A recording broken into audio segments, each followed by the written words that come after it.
Assalomu alaykum, hurmatli bolajonlar. Bugun ustoz matematik kitobimizning birinchi mavzusi qo'shish mavzusini ko'rib o'tamiz. Ya'ni bir xonali sonlarni bir xonali songa qo'shish va hayotimizda asosan ko'proq ko'ramiz. Qo'shishlari, ya'ni barmoqlar usuli bilan ko'proq foydalanadi. Biz endi sal soddroq usuli bilan yondashamiz. Ya'ni qo'shish degani ikki yoki undan ortiq sonlarni birlashtirib, jami miqdorini topish hisoblanadi. Qo'shish belgisi quyidagicha belgilanadi, ya'ni plus belgisi bilan belgilanadi. Xo'p, misol uchun 3 plus 2 teng bo'ladi 5. Buni biz barmoqlar orqali hisoblasak bo'ladi. Masalan, 3 ta barmoqimizni olib qo'shamiz, nimani? Yana 2 ta barmoq qo'shishimiz kerak. 1, mana bu 2 ta barmoq qo'shadigan bo'lsak, o'bshi sanaymiz hammasini. 1, 2, 3, 4, 5. Ba'zida barmoqlarimiz nima qiladi? Yetmay qoladi. O'shaning uchun nima qilamiz? Soddaroq ko'rinishdan foydalanamiz. Ya'ni tayoqcha usuldan foydalanamiz. Ya'ni 3 deganimiz uchun biz nima qilamiz? 3 ta tayoqcha chizamiz. Qo'shamiz. 2 ni qo'shishimiz uchun nima qilamiz? Yana 2 ta tayoqcha qo'shishimiz kerak bo'ladi. Barobar bunda nima bo'ladi? Masalan, hammasini, ya'ni tayoqchalar soni bizda natija bo'ladi. 1, 2, 3, 4, 5. O'bshi tayoqchalarimiz soni nechta ekan? Umumiy tayoqchalarimiz soni 5 ta ekan. Demak, natijasi nima ekan? 5 bo'ladi. Va yana misol tariqasida ko'radigan bo'lsak, 4 ga qo'shadigan bo'lsak, masalan 3. Bunda nima qilamiz? 4 ta tayoqchani chizamiz. 1, 2, 3, 4. Qo'shamiz 3 ta tayoqchani. 1, 2, 3. Barobar tayoqchalarimiz soni bizda nima beradi? Natijani beradi. Ya'ni 1, 2, 3, 4, 5, 6, 7. Natijamiz necha ekan? Javob 7 bo'ladi. Xuddi shu usuldan foydalanib ko'proq misollarni ko'rsak bo'ladi. Ikkinchi qoidamiz 0 bilan ishlash degan misollarimiz ko'p ishlatamiz. Har qanday songa, ya'ni 0 ni qo'shadigan bo'lsak, natijasi sonning o'zi bo'ladi. Ya'ni 9 ta tayoqchaga yo'q tayoqchani qo'shadigan bo'lsak, bu degan nima bo'ladi? Natijani qaysi sonni qo'shayotgan bo'lsak, xuddi shu sonning o'zi hosil bo'ladi. Masalan, 9 ga 0 ni qo'shadigan bo'lsak, natijasi 9 bo'ladi. Ya'ni sonning o'zi hosil bo'ladi. Masalan, yana 3 ni qo'shadigan bo'lsak 0 ga, bunda ham natija nima bo'lar ekan? 3 bo'ladi. Ya'ni osonroq hisoblash nimasi? 3 ta tayoqchaga qo'shamiz nimani? 1, 2, 3 qo'shamiz yo'q narsani. Birorta tayoqcha yozmaymiz. Shu tayoqchalar sonini sanasak 1, 2, 3. Bu yoqda 0 deganimiz evaziga bu yoqda nima edik? Xo'sh, ya'ni tayoqcha chizmaymiz. Ya'ni 0 deganimiz tayoqcha yo'q degani. Shularning natijasini hisoblaganimizda 1, 2, 3 natijasi nima bo'ldi? 3 bo'ladi. Bu 0 bilan hisoblash bo'ladi. Keyingisi, birinchi mashqni ko'radigan bo'lsak, birinchi mashqqa doir bir nechta misollar bor. Shuni sizlar bilan birgalikda ko'rib o'tamiz. Masalan, 1 ga qo'shadigan bo'lsak 0 natijasi nima dedik biz? Masalan, 1 plus 0 bo'ladigan bo'lsa, natijasi nima ekan? 1 ni o'zi bo'ladi. Sizlar bilan unda ozgina oldinroq ko'rib o'tdik. 1 plus 0 imiz nima ekan? 1 bo'ladi. Ya'ni sonning o'zi hosil bo'ladi. 1 deb yozib qo'yamiz. 6 ga qo'shadigan bo'lsak 0, har qanday songa 0 qo'shadigan bo'lsak, natijasi nima bo'ladi? O'sha sonning o'zi hosil bo'ladi. Ya'ni 6 ga 0 qo'shadigan bo'lsak, natijasi nima bo'ladi? 6 ni o'zi bo'ladi. Endi bundan tashqari boshqa misollarni ko'ramiz. Bu eng oson misollarimizdan biri edi. Endi 4 ga qo'shadigan bo'lsak 6 ni nima qilamiz? 4 ta tayoqcha chizamiz. 1, 2, 3, 4 qo'shamiz 6 ta tayoqcha. 1, 2, 3, 4, 5, 6 barobar. Endi barcha tayoqchalar sonini sanaydigan bo'lsak, bizda nimani beradi? Natijani beradi. 1, 2, 3, 4, 5, 6, 7, 8, 9, 10. Natija nima ekan? Bizda 10 ta tayoqcha bor ekan. Javob 10 deb yozib qo'yamiz shu yerga. Endi keyingisi 0 ga 1 qo'shadigan bo'lsak ham natijasi nima bo'ladi dedik biz? 1, ya'ni sonning o'zi hosil bo'ladi deb gaplashdik. Endi 1 ga 1 qo'shadigan bo'lsak, mana 1 sonimiz bor. Qo'shamiz, yana nima deyapti? Yana bitta 1 qo'shishimiz kerak. 2 ta 1imiz nima bo'lar ekan natijasi? Ya'ni 2 bo'ladi. 1, 2 deb sanab qo'yamiz. Ya'ni natijasi 2 ni beradi. Endi 2 ga 4 ni qo'shadigan bo'lsak, 1, 2 qo'shamiz 4 ta tayoqchani. 1, 2, 3, 4. Natijasi nima bo'lar ekan bizda? Xo'p, o'zimiz javobini men aytishimdan oldin bir hisoblab ko'ramiz. Qaranglar. Ikkita tayoqchaga qo'shamiz 4 ta tayoqchani. Ya'ni tayoqchalarimiz soni natija bo'ladi deymiz. Ya'ni ikkita tayoqchamizni birma-bir sanaymiz. 1 2 3 4 5 6. Demak, umumiy tayoqchalar sonimiz nechta bo'ldi? 6 ta. Demak, natijamiz nima bo'lar ekan? 6 deb yozib qo'yamiz. Ana endi keyingisi, xo'p, 3 ga qo'shadigan bo'lsak 1, 3 ta tayoqcha yana chizamiz. Xo'p, 1 2 3 qo'shamiz yana bitta tayoqchani. Endi tayoqchalarimiz nima qilamiz? Sonini sanab qo'yamiz. 1 2 3 4. Natijasi nima bo'ldi? 4 bo'lar ekan. Endi hozir birinchi ustuni sizlar bilan yechamiz. Qolgan bu yoqdagi 3 ta ustuni mustaqil ravishda yechamiz. Endi qaranglar. 5 ga qo'shadigan bo'lsak 0. Har qanday songa dedik. Biz nima dedik? Har qanday songa 0 qo'shadigan bo'lsak, sonni o'zi hosil bo'ladi dedik. 5 ga qo'shadigan bo'lsak 0, natijasi nima bo'lar ekan? 5 bo'lar ekan. Endi keyingisi 4 ga qo'shsak 1, ya'ni 4 ta tayoqcha chizamiz. 1 2 3 4. Qo'shamiz bittani. Natijasi nima bo'lar ekan? Nechta tayoqcha bo'lar ekan? 1 2 3 4 5. Natijasi nima bo'lar ekan? 5 deb yozib qo'yamiz. Ya'ni mana bu qismining javobi 5 bo'lar ekan. Sizlarga quyidagi 3 ta ustun shakldagi misollar berilgan. Buni sizlar bilan birgalikda ko'rdik hozir. Endi qolgan mana bu yoqdagi 3 ta ustunni esa sizlar mustaqil ravishda nima qilishlaringiz kerak? Yechishingiz kerak bo'ladi. Xo'p, xatoliklar ustida ishlash ko'ramiz. Masalan, ko'pchilik nimada xato qilish mumkin? 9 ga qo'shadida 0, natijada 0 deb yozib qo'yish mumkin. Ya'ni bizda nima dedik? Kelishib oldik, bunaqa bo'lmaydi. Ya'ni, xo'p, 9 ga 0 qo'shadigan bo'lsak, natijasi soni o'zi hosil bo'ladi dedik. Ya'ni 9 bo'ladi. Endi 0 ga 6 ni qo'shadigan bo'lsak, nima dedik? Javob 6 bo'ladi dedik. Sonni o'zi hosil bo'ladi. Endi 2 ga 6 ni qo'shishda, masalan 2 ga 6 ni qo'shishda qaranglar. 1 2 qo'shamiz 6 ta tayoqchani. 1 2 3 4 5 6 barobar necha bo'lardi?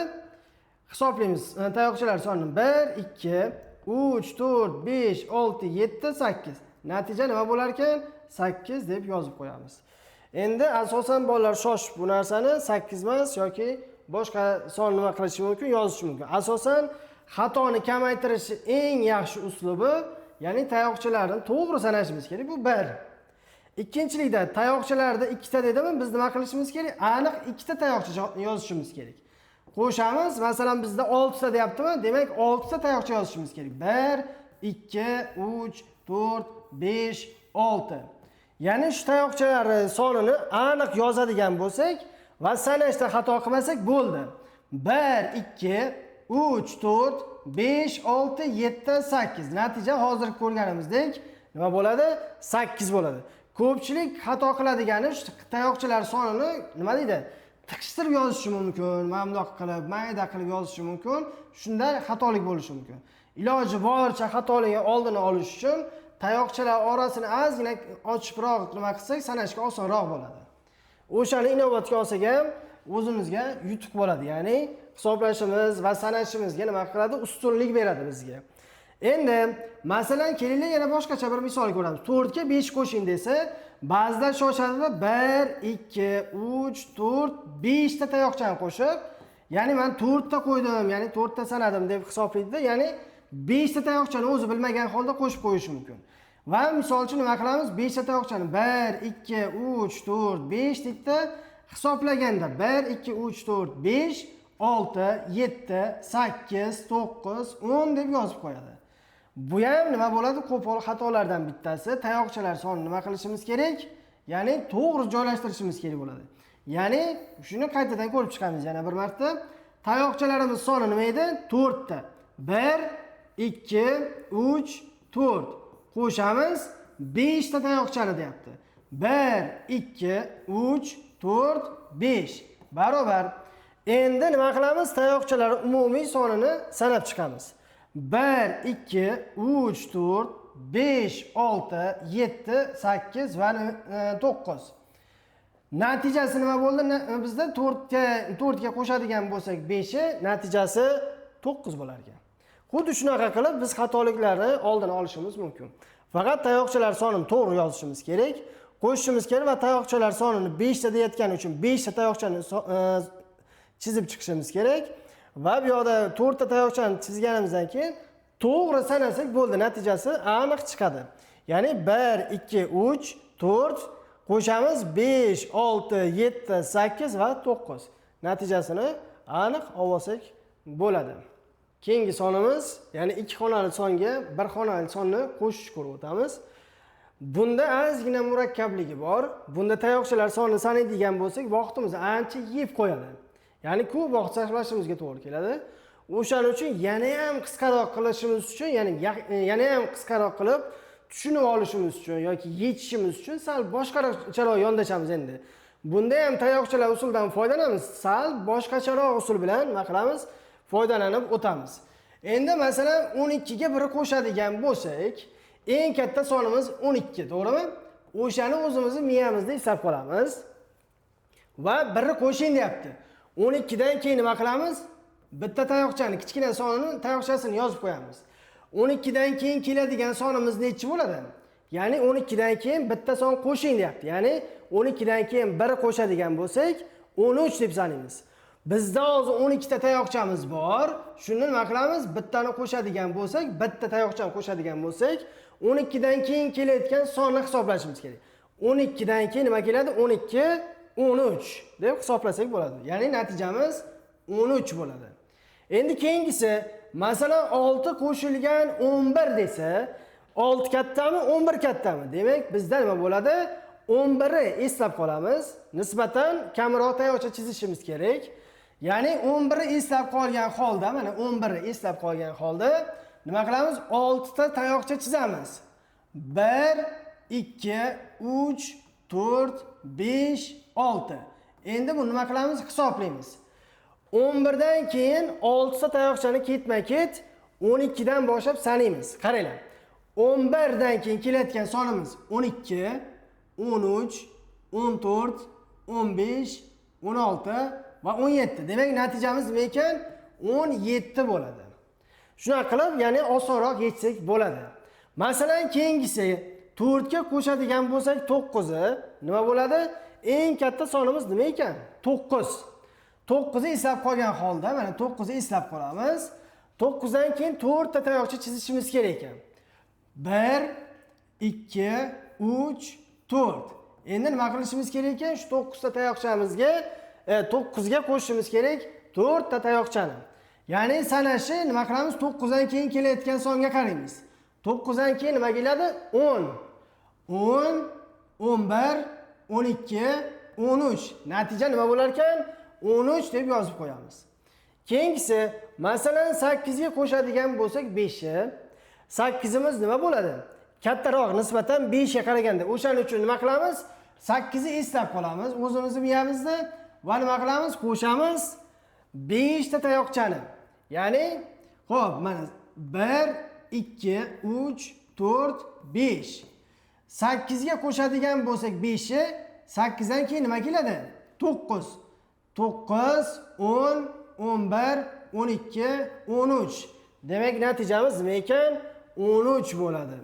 Xo'p, xuddi shunday qilib yana davom etaveramiz. 6 ga qo'shadigan bo'lsak 5 ni 6 ga qo'shamiz 5 ta tayoqcha. 1, 2, 3, 4, 5. 6 ga qo'shsak 5 ni 6 dan keyin keladigan sonni hisoblaymiz. Ya'ni 6 dan keyin nima keladi? 7. Kelinglar sanaymiz. 7, 8, 9, 10, 11. Natijamiz nima bo'lar ekan? Ya'ni 11 bo'lar ekan. Xo'p, bu yoqqa nima qilamiz? Yozamiz 11. Endi keyingisi 7 ga qo'shing deyapti 11.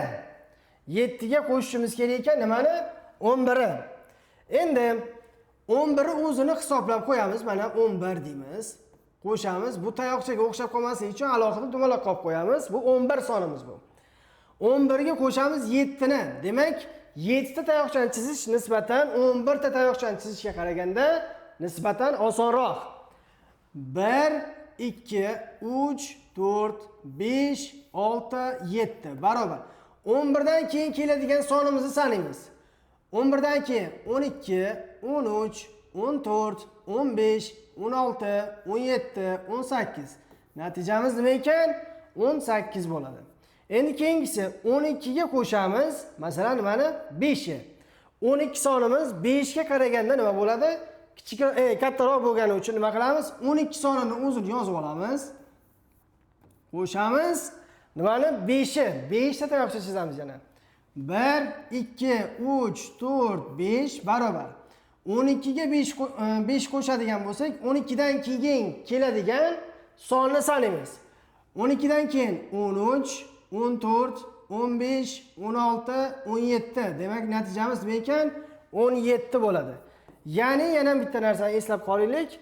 Ya'ni tayoqchalarni sanagan tayoqchalaringizni o'chirib chiqqaningiz o'zingizga ustunlik beradi. Ya'ni sanaganligingizni bilish uchun.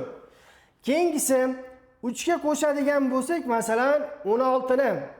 Nima qilamiz? 3 ga 16 ni qo'shadigan bo'lsak, 16 ni eslab qolamiz. Ya'ni 16 deb dumaloq qolib qo'yamizda. 3 ta tayoqchani chizamiz. 1, 2, 3 barobar. 16 ga qo'shadigan bo'lsak, 3 nima bo'ladi? 17, 18, 19 demoqchi. Ya'ni nima qilamiz? 16 dan keyin keladigan sonlarni sanaymiz. Ketma-ket 3 ta sonni sanang demoqchi. 16 dan keyin 17 keladi, 18 keladi va 19. Natijasi nima ekan? 19 bo'ladi. Demak, 19 deb yozib qo'yamiz. Keyingisi 7 ga 8 ni qo'shadigan bo'lsak, xuddi shu narsani ko'rdik, adashmasam. Xo'p, yo'q, ko'rmagan ekanmiz. Demak, 7 ga 8 ni qo'shib 8 ni eslab qolamiz. Qo'shamiz 7 ta raqami, ya'ni 7 ta nima qilamiz? Tayoqchani chizamiz.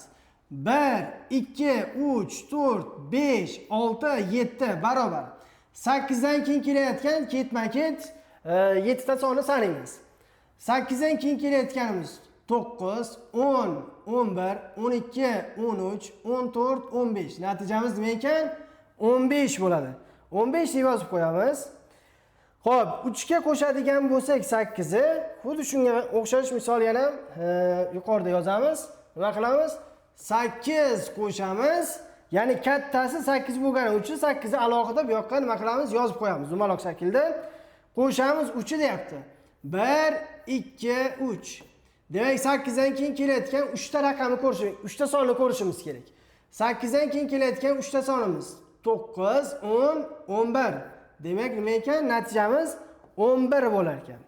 Xo'p, quyidagi ustun shakldagilarni esa mustaqil ravishda yechib ko'ramiz.